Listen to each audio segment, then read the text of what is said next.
We might be a small island, but we've got an epic history. And there's a wealth of untold secrets still to uncover. So every year, hundreds of archaeologists dig, dive, and sift to find clues. Absolutely Never seen anything like it before. It's just amazing. In 2018, their discoveries have been more exciting than ever. Look at that.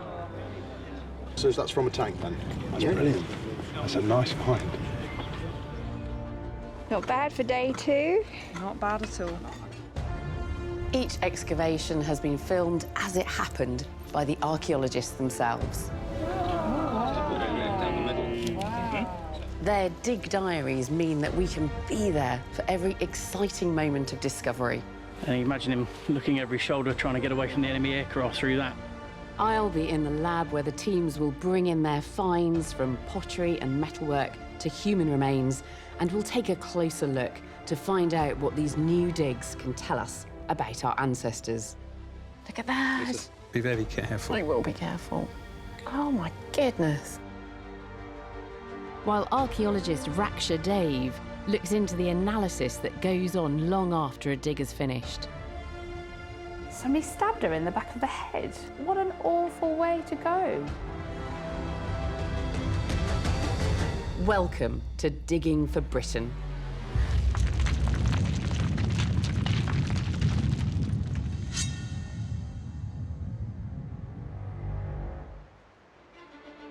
In this programme, I'm joining archaeologists in the east of Britain and beyond as they share their biggest discoveries.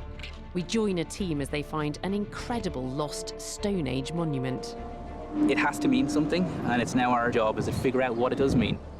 And we uncover an unusual Roman burial site that seems to defy explanation. This is actually the 17th out of 32, which show deviancy in the form of decapitation. And at Norwich Castle Museum, I'll discover how one of the objects held here helps us to tell the story of Eastern Britain. First, we travel a bit further east than usual to investigate the key World War I Battle of Bullecourt in a French foreign field that is forever England. By 1917, a devastating land war had been raging in Europe for 3 years. That spring, Germany made the strategic decision to retreat behind a massive fortified defence they'd constructed across northern France. It was known to the British as the Hindenburg Line. The line was almost impenetrable with a set of 6 trenches, and in front of that another 90 metres of barbed wire. The Allies had to breach it, though, or face the terrible prospect of an even longer war. So the British decided to try out their latest, barely tested invention, the tank. The plan at Bullecourt was straightforward. 12 British tanks would advance to the Hindenburg Line, crash through the defences, followed by troops of Australian infantry. But in the end, it was a disaster. Only 2 tanks got anywhere near the line, leading to a catastrophic loss of Australian life. The Australians felt badly betrayed, and one general even accused the tank crews of cowardice. MOD archaeologist Richard Osgood is leading this battlefield dig. What we're looking for is the points where the tanks of the British Army attacked in 1917, and to find out why they were destroyed where they were, to answer the question that was levelled at some of the crews that they perhaps lacked moral fibre. Maybe there's an element of cowardice in some ways, not helping to assist the Australian infantry in their attack on the German Hindenburg Line. The team have an idea where they might find one of these tanks, because the Germans took photographs of it after their victory. Richard's archaeologists are ex-soldiers from Britain, Australia, and Germany. Well, the edge of the trench is about here, so it has a little slope in it. They've served in recent conflicts from Afghanistan to Iraq, giving them an insight into war's worst realities. And it doesn't take long before they find evidence of the Hindenburg line's brutal design. What we appear to have here, German barbed wire. You can see it's really thick, it's well over engineered, pretty nasty stuff. You'll certainly get tangled up in that and be shot, no doubt.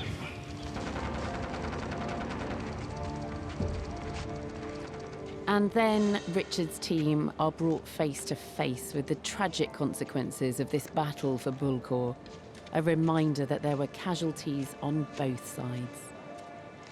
This chap here is a German casualty lying in the Hindenburg line. This is his skull. He's facing this way. He seems to be in quite a mess, doesn't he, Isabel? He's kind of twisted this way. The vertebrae suddenly stop there. They can tell from the equipment around him that he was a German soldier.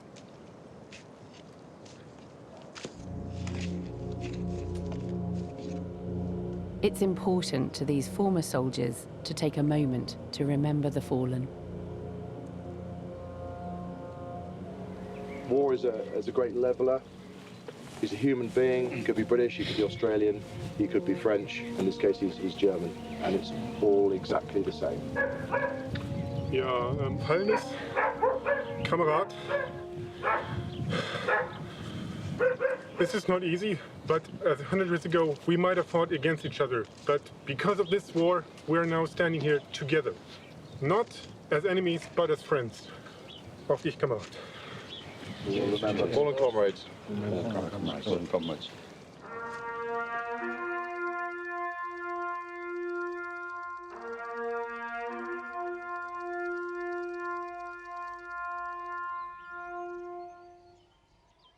The next day, the team continue their quest for the tank.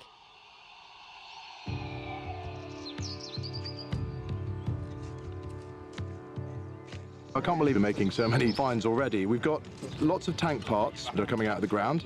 We've got parts of the engine, we've got parts of the driving chain, we've got some of the components from within the tank as well. Because of the documentary evidence and photos, Richard knows that he's looking at the remains of Tank 796, commanded by Lieutenant Hugh Skinner. And the only tank that made it all the way to the Hindenburg line. It broke down in a crater in full view of the German artillery. In the reports of the battle, written by Australian generals, British tank crews were accused of cowardice and incompetence. So is it possible that Skinner and his crew abandoned their Australian allies? Got some tank armour. Oh, right, that's part of the plate from the side, is it? Yes. So look, being in an armoured vehicle with something like this, I mean, is that going to protect you against shell blast? No, not at all. Protects you against small arms. So against bullets, good. Bullets. Against shells, that's really not going to work. No. So that's pretty terrifying, isn't it? Yeah. The armour plating was clearly not able to withstand the firepower it faced. With his tank immobilised and under heavy fire, Skinner and his crew would have been sitting ducks, so the last find of the dig is a revelation. Leave it there, Paul. And that's possibly the end of a shell. Okay. It's hollow. Okay, we'll keep cleaning it. That looks a Cart case. I think so. cartridge. It's got curvature. So in which case we regular need to curvature get on it. Dave over to have a look. Brush. It was a £6 kit. Well, that's what the guys have been thinking. Yeah, that's what it is, £6 kit. So that's from a tank then? Yeah. That's brilliant. That's a nice find. This empty casing suggests a £6 tank shell was fired on this very spot. They were firing the remains of their ammo until the bitter end.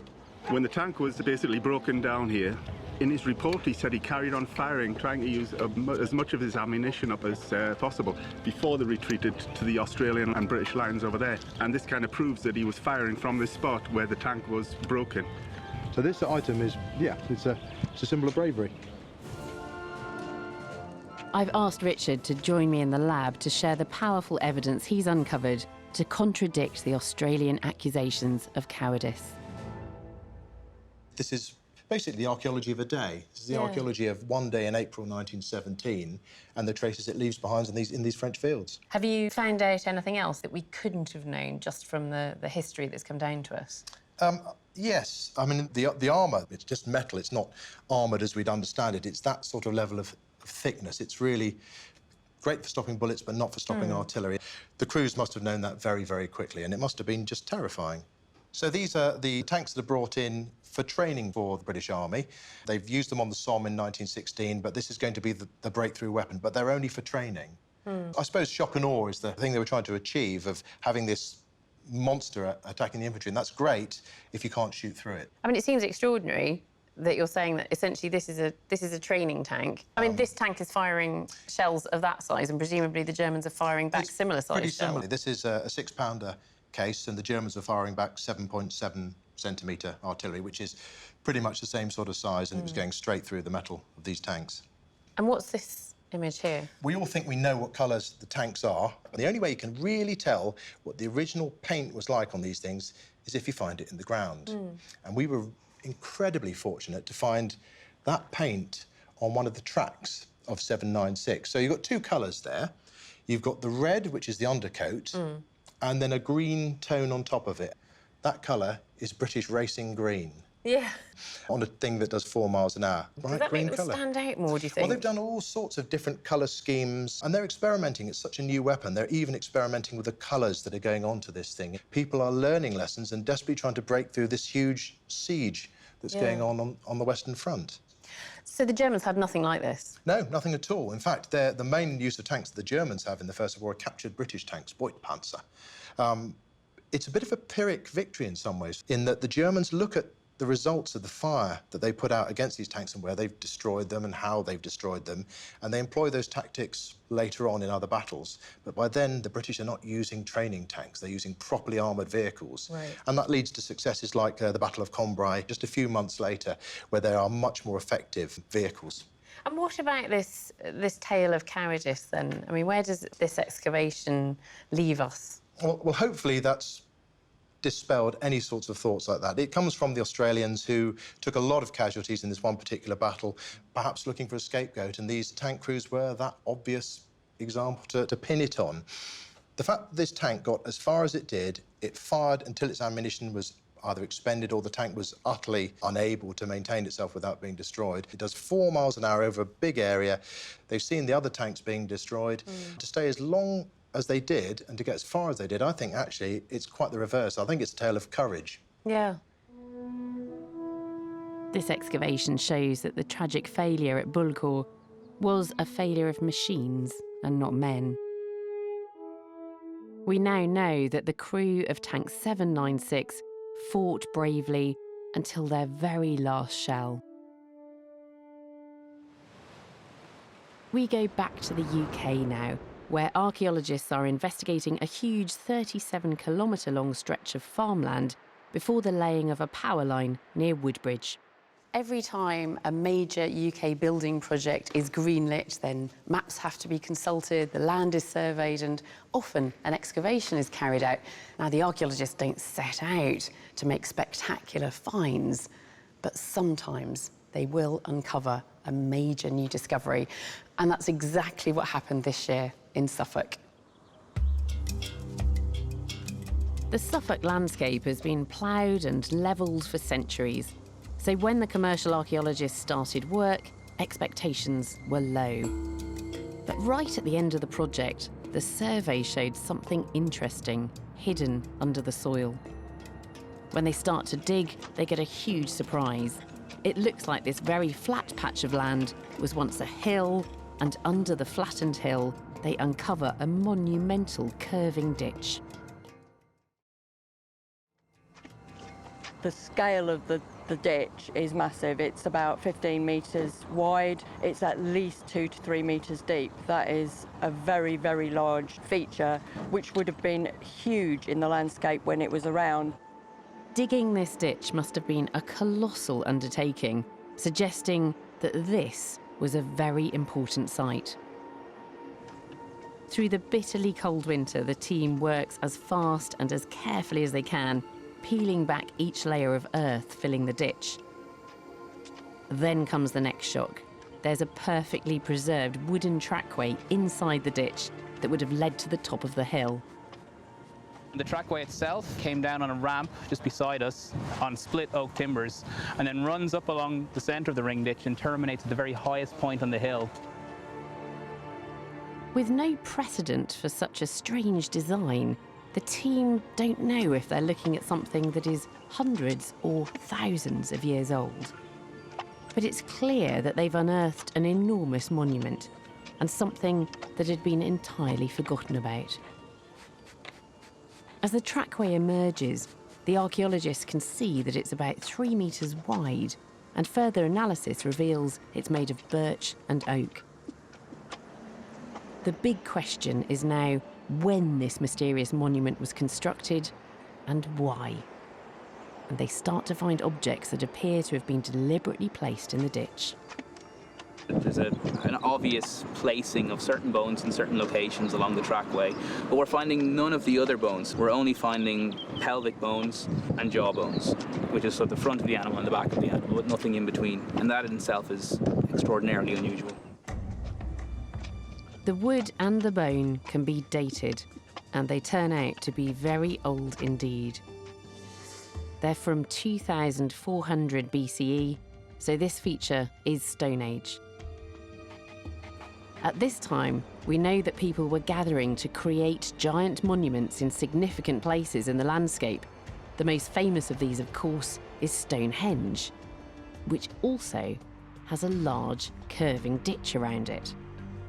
But there the similarities end. This new discovery, though, raises the possibility that many more giant monuments could be hidden in our landscape, each one unique and each with its own purpose. This henge-like monument has one last important secret. The team finds a large platform at the top of the hill, built to hold the weight of many people. So we're standing on the highest point on the hillside where the ring ditch occurs, and you can see behind us the remains of the supporting structure for the depositional platform. And not only that, there are natural springs on site that seem to have been redirected to fill the ditch with water. The wooden trackway and platform would have allowed people to walk over the water, and it seems that they were deliberately dropping objects like the animal bone into it. This is an extraordinary, unique and puzzling feat of ancient engineering. We think that it's part of the actual ceremonial purpose of the platform, is that people come to the top of it and they deposit material to run down along the hillside in the flowing water. It is difficult to think of a functional reason for building a structure like this, and the archaeologists believe it had a ritual purpose. That makes this an almost magical experience, and if you're coming in from the creek below, the water will be rushing down on either side like a large prehistoric water feature. For site director Vinny, this is the find of a lifetime. It has been a phenomenal site, once in a career site for me, and I think for everybody here, they've witnessed nothing of the likes of what we've excavated over the last 7 months. It's been a real roller coaster. I've asked the team into the lab to explain how this remarkable site is changing our knowledge of the ritual landscape of prehistoric Britain. That is an incredible site. And is it a henge? Can we describe it as that? I think it's certainly related to those sorts of things. Henges, we now know, relate to water and the use of water and presumably the veneration of the ancestors and the journey to the afterlife. It's quite possible that people had their feet in the water when they were walking along the trackway. It's not a place where they were living and it's an occupation site. It's a site with a special function. So, yeah, this is the elephant in the room. we've been kind of ignoring this, but it's absolutely magnificent. So this is a prehistoric cow. A very large prehistoric cow. Yeah. I mean, it's absolutely... A very large one that we were very pleased to see. Yeah. Because it allowed us to have an indication of what date we were dealing with, because when you find an aurochs, it tells you that whatever you've got, it's Middle Bronze Age or earlier, because they are extinct in Britain as of the Middle Bronze Age. And where did you find it? So we found this just off the end of the platform, just within arm's reach, so it's deposited off the side. And along with that, we found this wooden bladed agricultural artifact as well. So it's not just a piece of wood?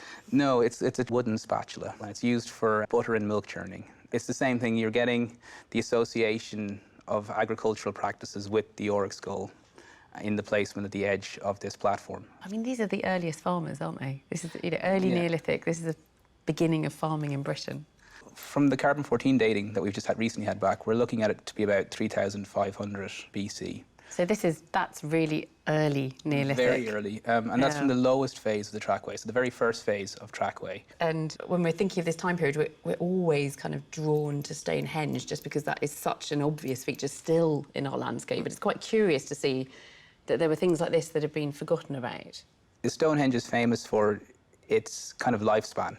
Now, what we can tell from this site in particular is that it has a similar lifespan. Outside of our site, from the surveying that we've done also, we can see there's a much larger sequence of monumental activity in that whole valley side, which is prehistoric. It's something that those people and their descendants have kept coming back to for thousands of years.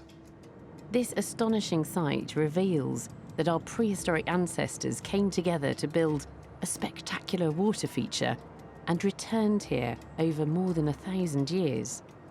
But unlike Stonehenge, this monument was flattened and lost until now. It's still early days, but the Woodbridge site looks set to become the stuff of archaeological legend. We cover many exciting digs on this series, but in fact, the excavation is only the start of a long journey of discovery. Once finds and samples are retrieved, they're sent off to labs for conservation and analysis, a process that can take weeks, months, sometimes even years. And for this next dig in Chichester, it is only when the samples arrive in the lab that the real details begin to emerge. Field archaeologist Raksha Dave is travelling to Portslade to find out how post-excavation work following a Chichester dig is making sense of Britain's lost landscapes. For the last 2 years, Southern Water have been laying a 10-kilometre pipeline cutting through town and country, and they paid Archaeology South East to monitor their work. As they dug the areas where the pipes were to be laid, they found prehistoric henges, Roman settlement and burial, and RAF bases from World War II. But most intriguingly, they have unearthed a buried medieval village. There are an awful lot of buckets here. Yeah, absolutely, yes. So these are just some of the hundreds of samples that we've recovered from the village itself. They are soil, basically, from archaeological deposits, like, for example, fields of ditches and pits. So you've got a plan here. As they excavated along the line of the future water pipe and uncovered the footprint of the lost village, they mapped the details. So you can see there's boundary ditches, there's post holes relating to structures. To access this time capsule of medieval life, they've dug up entire sections of the ground and brought them back to the lab. The clues to the people who lived in this village are hidden in the soil.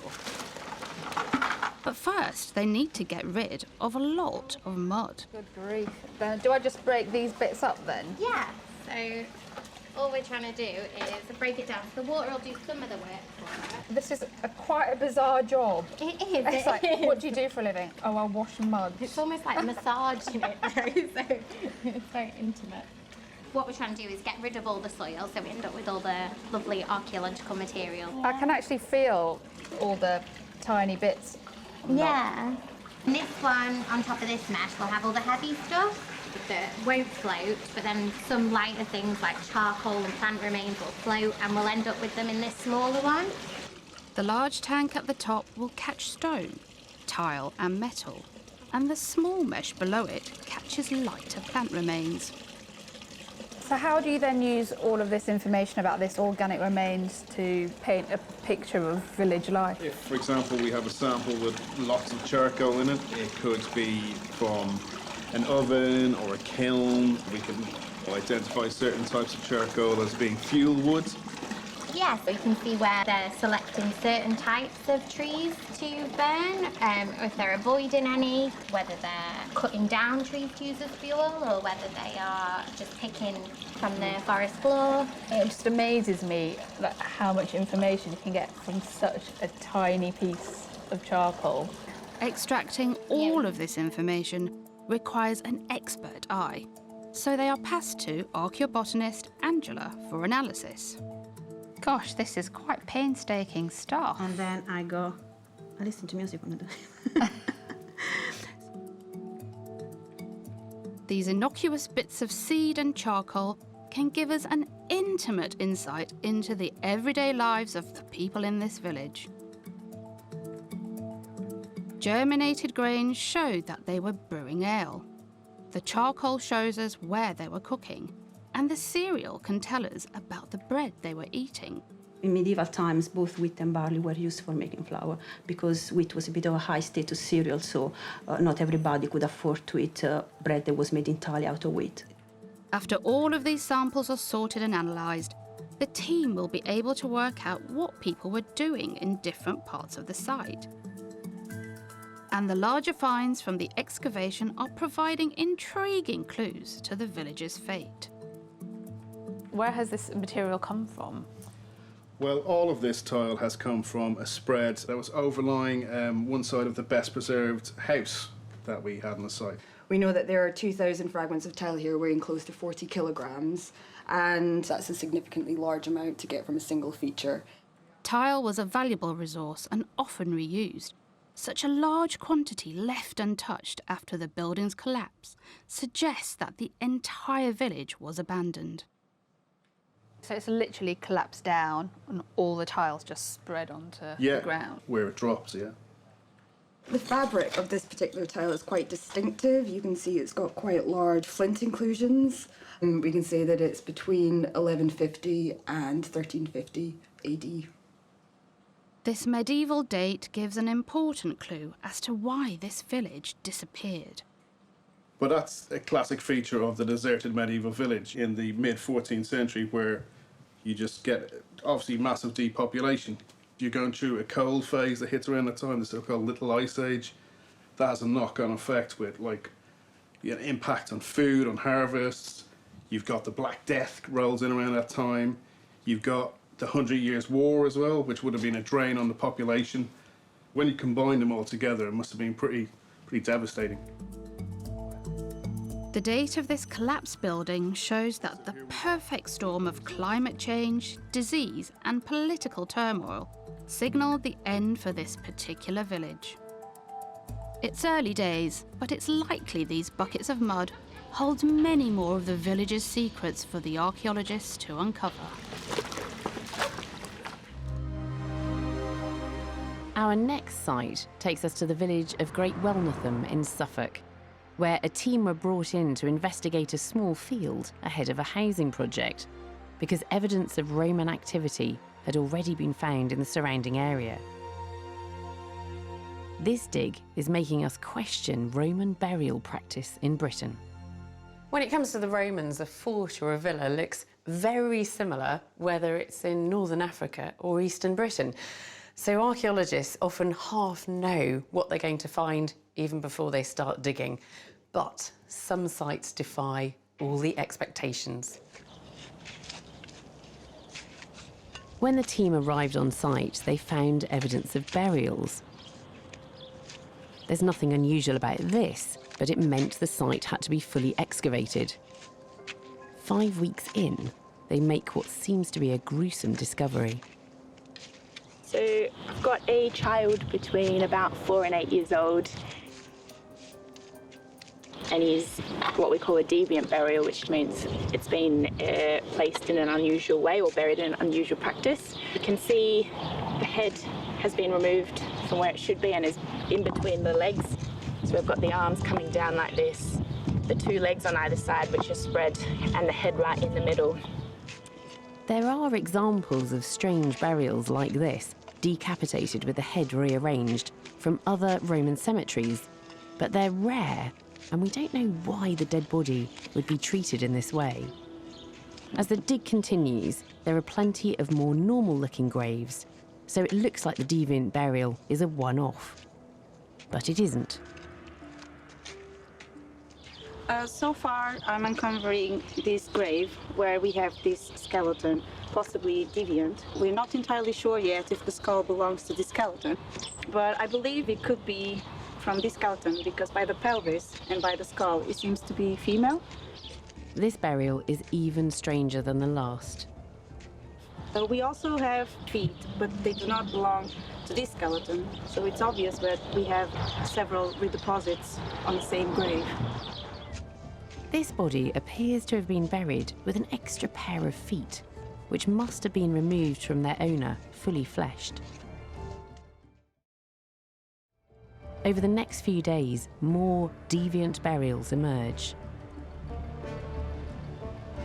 We're missing the top vertebrae from over here, so it's very likely that this skull does belong to this individual, and we've got clear evidence of decapitation having occurred on site, so we've got yet another deviant burial. We have another presumed decapitation where the head has been placed underneath the lower limbs. And we have Brunner excavating our 17th decapitation burial. This is actually the 17th out of 32 which show deviancy in the form of decapitation, with the head out of its correct anatomical position. Well over half of the people buried in this cemetery have been decapitated, and even more peculiarly, several have extra body parts with them. This is a large number of deviant burials for a single cemetery. So what does it mean? I've asked Rebecca Redfern from the Museum of London and lead archaeologist Kerry Bull into the lab to help solve this mystery. I suppose what's absolutely crucial to understand about this, we talk about decapitation, but what we need to try to understand is whether that is somebody being beheaded as the cause of their death, or whether actually they're already dead and you're removing the head of a dead body. I think in this case, with this particular woman, I think we're seeing more of a funerary ritual rather than as an execution. I mean, the cemetery is very strange. Yeah, So, I mean, what we do seem to have all of the decapitation burials, they have purposely moved the head from anatomical position, and they tend to have it in the lower limb area, so it seemed to have been important to them to remove that head and put them somewhere else, whereas normally with some sort of execution burials, all you need to do is chop off the head and kill them. I mean, I think this is obviously part of a culture where if this is happening after death, this is just what you do with a dead body, and it's kind of assumed in the same way that, what we do with dead bodies now is cremate them, grind them up and put them in a pot. And there's not necessarily thought going into that process every time. But where do you think it comes from? What's the motivation? it's really interesting because a lot of the time, a lot of the decapitation or even prone burials, so people are buried face down or in unusual positions, they're covered with stones. And so we think that is like definitely we are making sure you never come back. So can you tell anything about this other individual here? I mean, this lady appears to have experienced quite a physical lifestyle. If we look at her elbow joint, it's very shiny. So it's lovely and shiny. Yeah, look like ivory, doesn't it? So she's lost all the cartilage there. Yeah, in her elbow and then again in her wrist at the bottom of the ulna. Yeah. And then her finger phalanges, one appears to be broken and one appears to be infected. And there seems to be a little bit of joint disease as well in her skeleton, and all of the maxillary teeth have been lost for quite a long time because it's all pinched back together, and it's made her face look very kind of caved in. It's not something that I would really expect to see because she doesn't appear to be that old. Do we have any idea who these people might have been? Where they stood in Roman society? There's a site down the road where they've actually found a slave manacle of around about the same period. And so maybe we could have a funerary rite associated with slave burials. And that's why we're getting a lot of this degenerative bone disease, reflecting that kind of lifestyle. Do you think that's a reasonable hypothesis? I think so. For the Romans to really kind of get the rural economy going, they have to import a huge number of people, both from the continent, but also they're moving people around Britain and they're enslaved. And that's really interesting too, because when we look at Roman Britain, we're often talking about the civilised nature of it. But here we've got something that prefigures medieval serfdom. Oh, absolutely. We know one of the big exports in the late Iron Age are slaves from Britain. So the Romans just really ramp that part of the economy up. And also the fact that anyone could be a slave. You get people who may not show us that they've suffered a hard childhood because they might have had a fairly affluent life but then become enslaved as adults. And that's what we're seeing. So it's very, very complicated. But for me, for the research that I've done, I would say this is very convincing. that this is a slave cemetery? Yes. We still don't really understand why these bodies were decapitated. But by identifying these people as slaves, the cemetery could help to shed light on that darker side of Roman rule. Now we travel forward in time 1,200 years to Hampshire and a chance discovery of a stash of coins that might throw some light on one of the most turbulent periods in our British history. In April 2018, Canadian metal detectorist Darcy Fear was holidaying in Hampshire. Back home, he'd been passionate about his hobby for decades, even though he'd had little success. Thursday morning, it was a beautiful day. I started metal detecting, and it was my first signal. I was only there 10, 15 minutes. And I was just so amazed that I found something so incredible. Darcy's holiday was about to become the archaeological experience of a lifetime. When I dug the top of the soil, and then I saw the first bit of pottery on the ground. Well, then the last shovelful, when we lifted it out, it was just coins everywhere. So it was, we knew what we had then, or I did anyway, so yeah. Incredibly, having just arrived in the UK, Darcy had discovered a hoard of buried coins. All the visible ones were nearly 400 years old. They'd probably been hidden here in the Civil War. During the English Civil War, the country was split, torn apart by fighting between Charles I's Royalists and Cromwell's Roundheads. But while the history books can provide us with details of the battles and the bloodsheds, the names of leaders even, archaeology reveals the details of ordinary lives. Although on foreign turf, Darcy knew exactly what he should do when he made his discovery. I know the rules, so we're not supposed to touch anything once you find a hoard. So we didn't until we got a hold of an archaeologist. By the end of the day, they finally let us dig it ourselves. Having sought permission and then with careful supervision, the hoard was lifted. Then we put the whole thing into a bucket to keep it together and then cover it with a wet rag. And then, the bucket alone weighed 100 pounds, just with mostly dirt. By taking such care, Darcy and the archaeologists hope that they've removed the entire hoard in a single block. And then the conservation team at the British Museum take over. Very quickly after I started excavating, I started seeing the rim of the vessel, which was very lucky because then I realized this is what I was working with. The pot looks to be intact, meaning that it could be just as its owner had placed it there 400 years ago. So Dugu begins to work very slowly and methodically. This is really a micro excavation, so if I was on site, excavating your find, this is exactly I would be doing it, yeah. Dugu carries out this mini dig with almost surgical skill, and she notices something remarkable about the way the coins were placed inside the pot. It looks like in this layer that I've been excavating, the coins are stuck next to each other and upwards. It's hard to believe, really, to find something like this. Senior conservator Pippa Pearce thinks that the owner of the hoard had sorted the money into neat little stacks, someone who clearly intended to come back to them. Because that would mean that they were in a hurry, they weren't about to be murdered, they weren't counting their money out neatly and then just putting it into a pot and hiding it. And the stacks of silver coins just keep on coming. So we've got 23 coins out at the moment. You reckon there's as many again or more? I think there's 200 coins in there. Whoa! The coins are in great condition despite being in the ground for so long. So you can see his beard. These ones are in nice Yes, shape. You see very you can little corrosion. See the yeah. dates on those ones as plain as day. Amazing.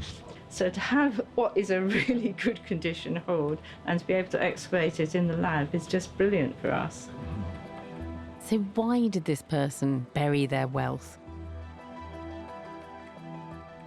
I'm speaking to British Museum coin expert Barry Cook to find out more about this incredible hoard. So we've got Edward VI all the way through Elizabeth, James, through to Charles. what's the time depth there? We have 100 years, pretty much, of English monarchy. Yeah. We could have had older coins, except that Henry VIII debased the coinage and left it in a terrible state. So it was up to his children, Edward VI, Mary and Elizabeth, to try and sort that out. Edward and Mary both issued good silver coins, but they didn't get rid of the terrible stuff. Elizabeth came in and got rid of all the bad money. Yeah. So Civil War hoards, the oldest coin will often be an Edward VI or a Mary coin. Yeah. I mean, it seems quite extraordinary to us today, I think, to imagine that people were still using coins that were 100 years old and they were still, Yes, you're too they were young. still You're currency. too young. I can remember Edward VII coins when I was young, with pre-decimisation. Yeah. The coins didn't change. And you don't withdraw the coins because the ruler died, you keep them there. So, who else have we got? James I. There are some coins that have dates on, but most coins of this period do not have dates on. Oh, but the mint organised its production by putting a little mark on, so we can date those. And then finally... Charles, this is the nice shilling of Charles. He's telling us a shilling. It says 12 for 12 pence. Yeah, so he's the last one. He's the latest one in the hoard, and the hoard ends with a lot of coins of his from one particular mint mark, which is called triangle and circle, because obviously it's a triangle inside a circle.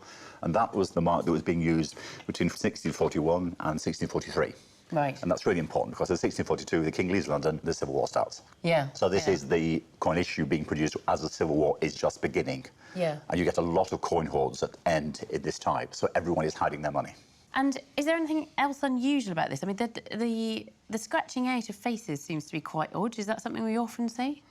Yes, to a degree. It's not every hoard has got these scratches, but enough of them do for it to be a serious phenomenon of the period. Yeah. We don't really understand why they did it. And this hoard is typical in the sense that most of the scratch coins are shillings, and most of the scratch coins are Elizabeth. So if you would imagine if there was a political motive during the Civil War of scratching the King's face out, it's going to be Charles, it's not Elizabeth. Elizabeth was viewed as in a more positive light. She was the comparison against which the Stuarts failed. Yeah. So what is the explanation for these scratches, then?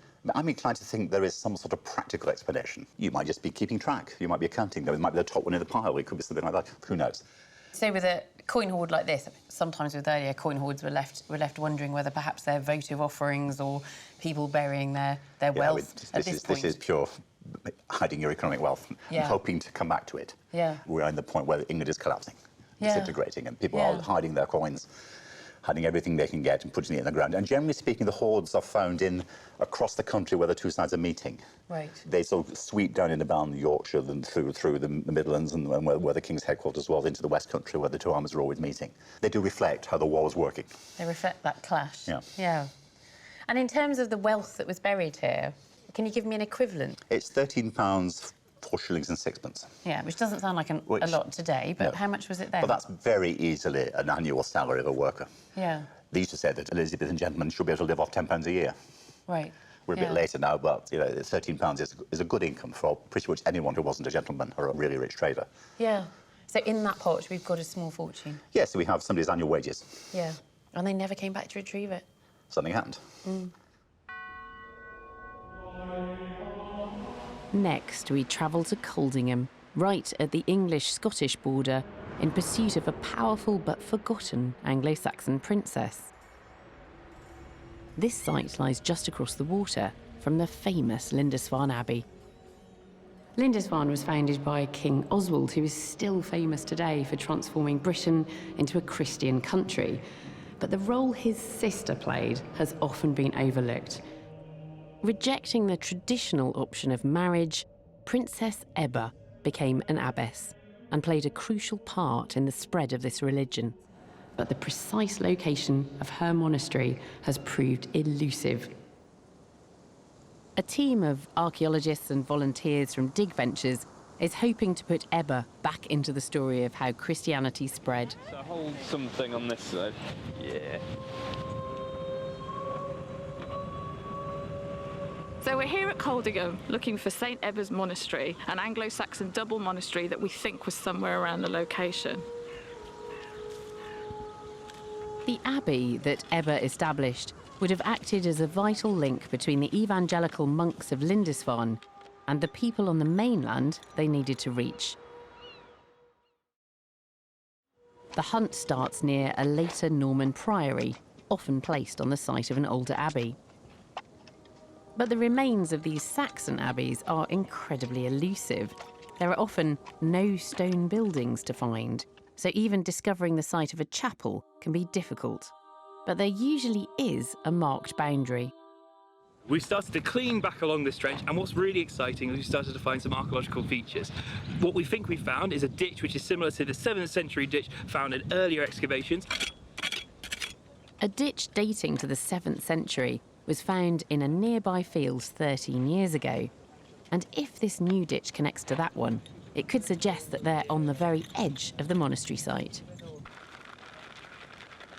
The team have just 12 more days to find solid evidence. But with a good start like this, they're feeling confident. Might be a tiny bit of tile or something. But then some surprising material begins to emerge. Bones coming out of everywhere. This whole layer is full of it. These are animal bones. We are halfway through week 2 and we have loads and loads of animal bone, which makes me desperate and happy at the same time. Happy because it's really exciting, but desperate because we only have 4 days to clean it all. While heaps of animal bones might not be the evidence the team was expecting, it is interesting. The quantity of animal bones suggests that something more than just the consumption of meat was happening here. We might have a tannery here making leather, glue, tallow for candles. There's all sorts of things that have been using animals for. The bones and the boundary ditch won't reveal their secrets until long after this short dig is over and dating work can be done. But it's a promising start to an archaeological quest to give Ebba the recognition she deserves. Even when women held positions of power and were written about in historical texts, they seem to have been selectively forgotten about. 300 miles south in Essex, another team is uncovering the story of another powerful Anglo-Saxon woman. A new shopping centre is planned for the centre of Barking, giving the team from Thames Valley Archaeological Services a chance to dig. And they're on the trail of another elusive monastery. In Anglo-Saxon Britain, the growth and success of a town was often linked to the presence of an economically powerful abbey. And in Barking, that success built on the work of a princess called Ethelberga, who we know founded the first monastery there. Our next dig is providing tantalising evidence of Saxon occupation, industry and trade, which is probably linked to her abbey. They start digging where some Anglo-Saxon buildings were found back in the 80s, and soon they find something promising. This is day 12 of our excavation at Barking Abbey. We're looking at a Saxon building. Just this morning I'm discovering that it's starting to look like it's a sunken floor building, like a grub hut perhaps, but maybe a grub hut that's used as a church. A grub hut is a characteristic Anglo-Saxon building with a sunken floor. So they decide to dig down through this pit, hoping they're on the right track. I found that. Very nice. Looks like a rusty old bit of barbed wire, doesn't it? But I'm pretty convinced that that's a copper alloy pin, and it's almost as if that's like a little bird or something like that. Yeah, yeah. So maybe it's something that goes like in a nun's hair or a whole headdress. So it's a hairpin. To a hairpin. This hairpin might be tiny, but it's a potentially prestigious item that could have been worn by a wealthy Anglo-Saxon woman. Then later that day, Graham's expert eye spots something else. Oh, wow. Just found a little piece of Saxon period glass coming out of the building that we're calling the chapel. And that's probably from the 8th century. Wow. Which is exciting. Yeah. Archaeologists getting excited about tiny little bits of glass stuff. There's every reason to be excited. In Anglo-Saxon Britain, glass was a rare luxury. And perhaps not so unexpected here if there was a monastery on this site. The team settle in to comb every inch of this sunken feature because the tiniest piece of evidence could make all the difference. But that afternoon, they find something that tells them far more than they'd ever expected. We found a piece of Millefiori rod that was on top of a burnt layer. Oh, that is gorgeous. It really is. These rods are essentially offcuts from making fine glassware. So this could be powerful evidence that there is a rare Anglo-Saxon glass factory on this site. We've got evidence of consumption of glassware in the form of glass vessels, but we're now starting to get evidence of production of glasswork in the Saxon period. There's probably less than 5 Saxon period glass production sites in Britain, so to find that really is very exciting. These finds give us tantalising glimpses of Anglo-Saxon life, but do they confirm the presence of an abbey? The new site director, Kyle, explains more in the lab. We saw some film of uncovering a grub hut, a kind of sunken floored building. Do you think was it a chapel? Unfortunately, when we got to the bottom of this supposed sunken feature building, we found some plastic lining. So it turned out that this was backfill. How frustrating. It was very frustrating. Because you do all that digging, thinking you're digging into pristine, stratified layers, and then you get down and find out that it's been disturbed. Yeah, so we found quite a few nice finds in it as well, which suggested at least these soils were part of the monastery. So what have we got here? So here we've got the bird head pin. Oh, yeah. So this is quite a high status object. And this here we think is the top of an incense burner. So that kind of ties into the idea that there was sort of a religious ceremony going on. But I think that, for me, one of the things that really caught my eye and seems quite important is that, which is just a bit of leftover glass from making glass, but it's the fact that they were making glass that's so interesting. Yeah, no, there's definitely evidence to point towards them making glass in the area, and we know that there was supposedly a glassworking facility around the abbey, but unfortunately we didn't actually find the structure that we're hoping to find. You know, tantalising glimpses, artefacts that definitely date to the right time period, but as yet Barking Abbey remains a bit elusive. Yeah. So they have the right finds at Barking, but no monastery. At Coldingham, it's the opposite. Few finds, but possibly a monastery boundary. I've asked Manda Forster into the lab to explain her findings. So is this your plan from this year? Yes, so can you talk me through it? It's quite complicated. What we're focusing on here, really, in terms of our Anglo-Saxon monastery and looking for Ebba, is this feature here that comes through. So you think that's the ditch? Yeah, that is the ditch. And hopefully we'll prove it later. But if you imagine zooming out, where I'm standing, I'm pretty much in the priory grounds. And this is the perimeter. And this is the perimeter. It's if we could establish that what we do have here is the Valham ditch, and we can start to pull together some more of the evidence that we've seen. If we've got the dates in the right places and we've got small artefacts, these really start to point towards this as being the monastic community for Ebba's site. And actually, it's the ditch that's ditch, more interesting. The small ditch that was really quietly empty, but with environmental deposits. And that's the thing. I mean, what you don't always get on an archaeological site is tons of material culture, loads of finds that really point to things, and lots of shiny stuff. I mean, sometimes you do just find soil and cuts and features. Yeah. And how important do you think this monastery and Ebba herself was to the spread of Christianity through in this Britain? area? Yeah. She was brought up in a family with 7 brothers, 3 of which were then kings. They set up between them monasteries all over Northumbria. These were real power centres. You know, she was a powerful woman with a large part of an economy around her. It's fascinating how involved women were in powerful positions in the early Anglo-Saxon church, I think. It's kind of moment in history where some women were able to really have that kind of equal power with men as well. Yeah. And I think that's something that disappears later. Yeah, certainly by the establishment of the Norman religious communities, women can no longer go into the shrine of St Cuthbert, which was around the Norman time. So within a really short space of time, you've got women that are powerful enough to be able to set up monastic communities and to lead and to have this kind of really strong economic position in a society. And then within a couple of 100 years, they can't go into a shrine anymore.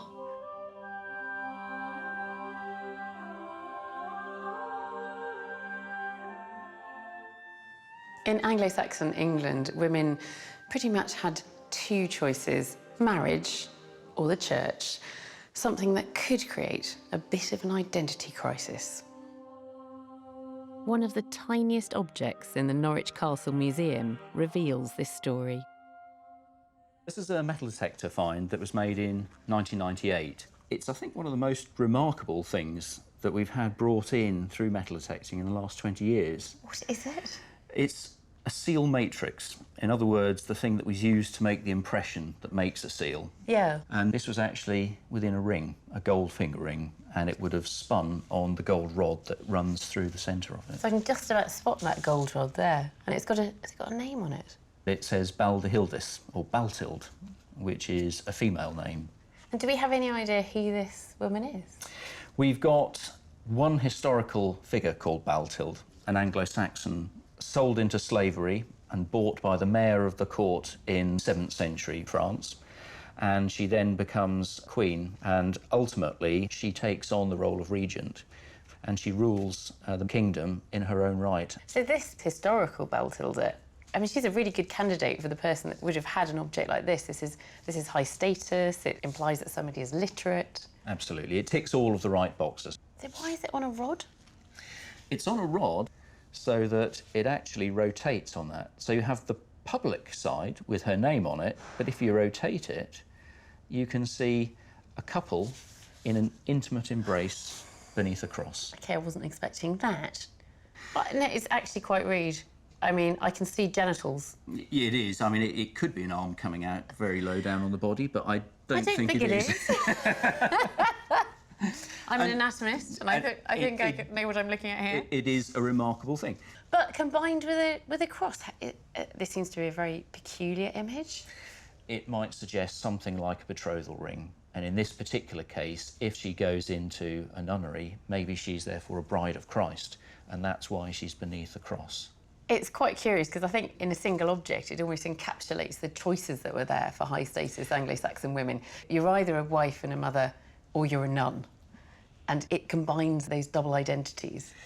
It does, and it also speaks of the power of these early women as well. I mean, Baltild is somebody that founds a monastery at Shell, and when she loses political power, sure enough, she's obliged to go into Shell as a nun herself in about 665. And there she remains until she dies in about 680.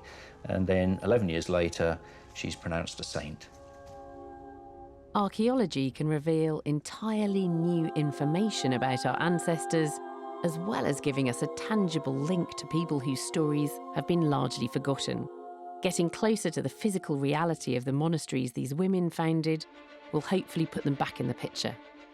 This programme has shown how every new excavation forces us to re-evaluate the story of Britain. From discovering how Stone Age people were more prolific monument builders than we ever realised. That makes it an almost magical experience. The water will be rushing down on either side like a large prehistoric water feature. To the treatment of slaves after death under Roman rule. And the astounding bravery of the men facing the worst horrors of the First World War. Through archaeology, we are able to reach back and touch their lives.